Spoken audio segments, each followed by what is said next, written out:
patriots, O ye of much faith here today.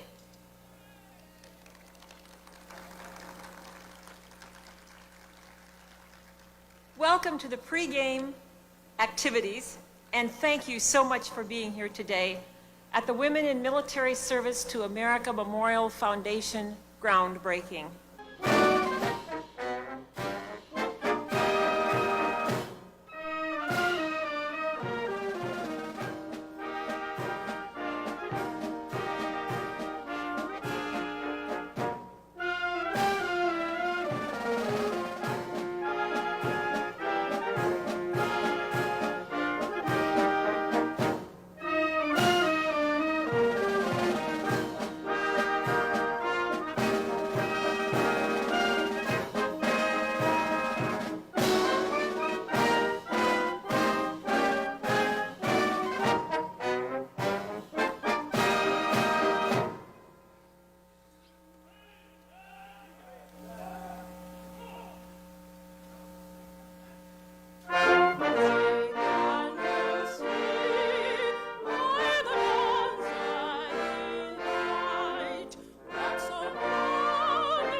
Let us pray. Patriot dreams rise from the breaking of this soil today, Lord. Guide the artisans and builders as they give form and function to these dreams. Let this memorial stand as testimony to the women who have served on active duty when the world was at war, those who shouldered the demands of quieter times, to all women who have protected and defended this nation. Let it serve to enhearten women who faithfully serve in our military today. And welcome. And the first thing I want to assure you is it will not rain.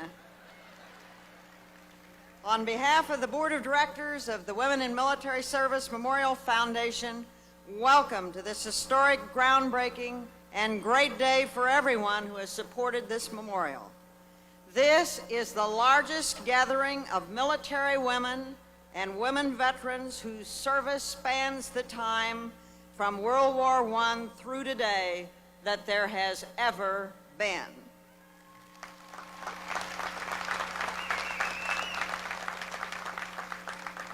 Ladies and gentlemen, the President of the United States and the First Lady.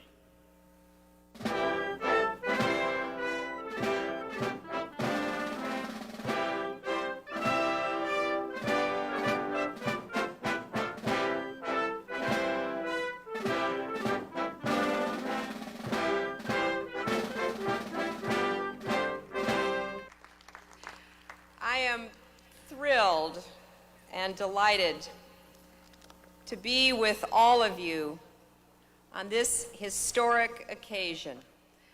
As the honorary chair of the foundation, I would like to convey my personal and special thanks to General Vaught and to the many, many active duty and retired men and women in our armed services who never wavered in their dream of a memorial for women in the military.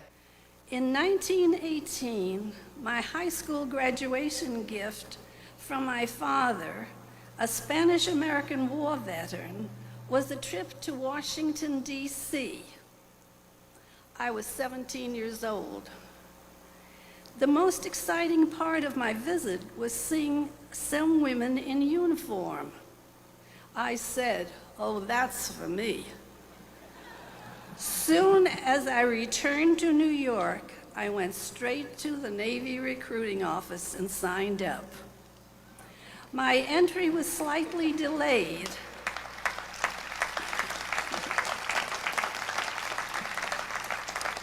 when I became ill, so it was not until November 7, 1918, that I proudly took the oath of enlistment to serve for the duration, plus 6 months. 4 days later came the armistice. I don't remember exactly what we did, but we typed and typed and typed and made 6 copies of everything.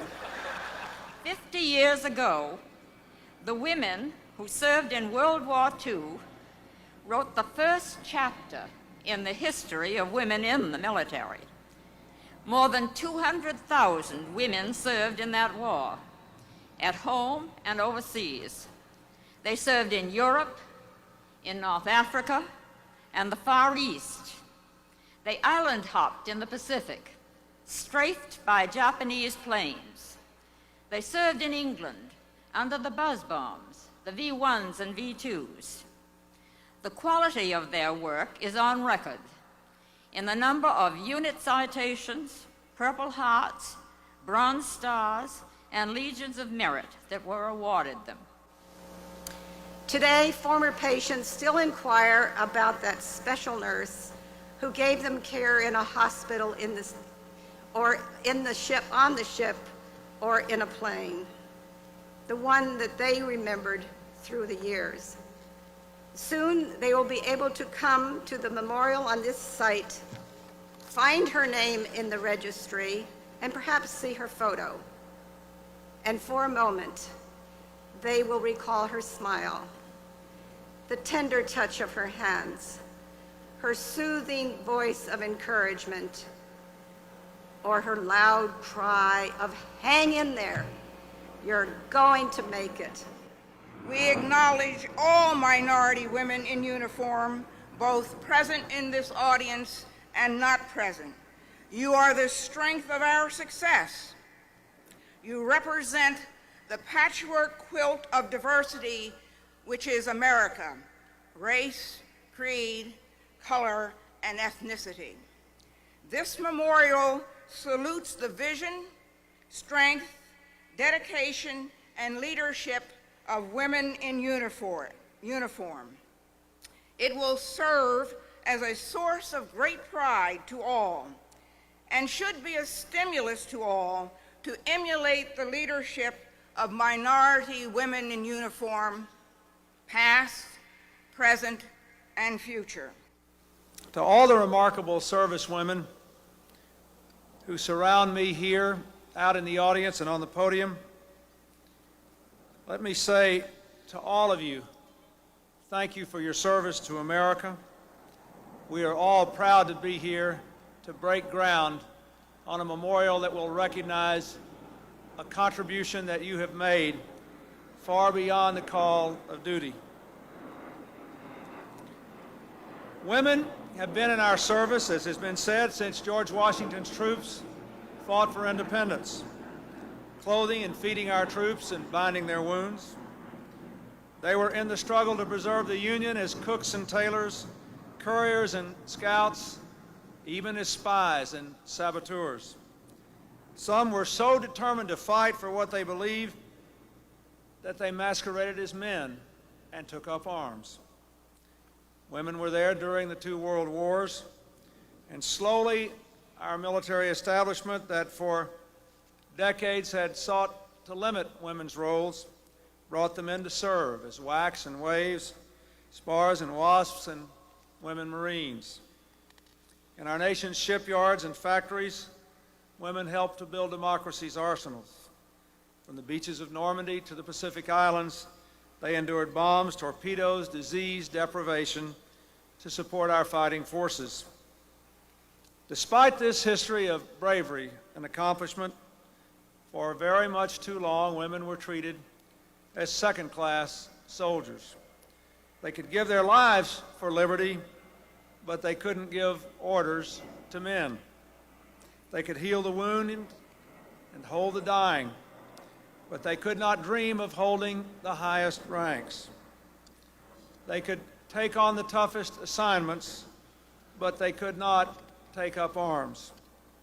Still, they volunteered, fighting for freedom all around the world, but also fighting for the right to serve to the fullest of their potential. We cherish your devotion. We admire your courage. We thank you for your service. God bless you, and God bless America. On this historic day, as we break the earth for the Women's Memorial with 3 groups of groundbreakers, we symbolically salute all American military women, past, present, and future. Mr. President, let's dig.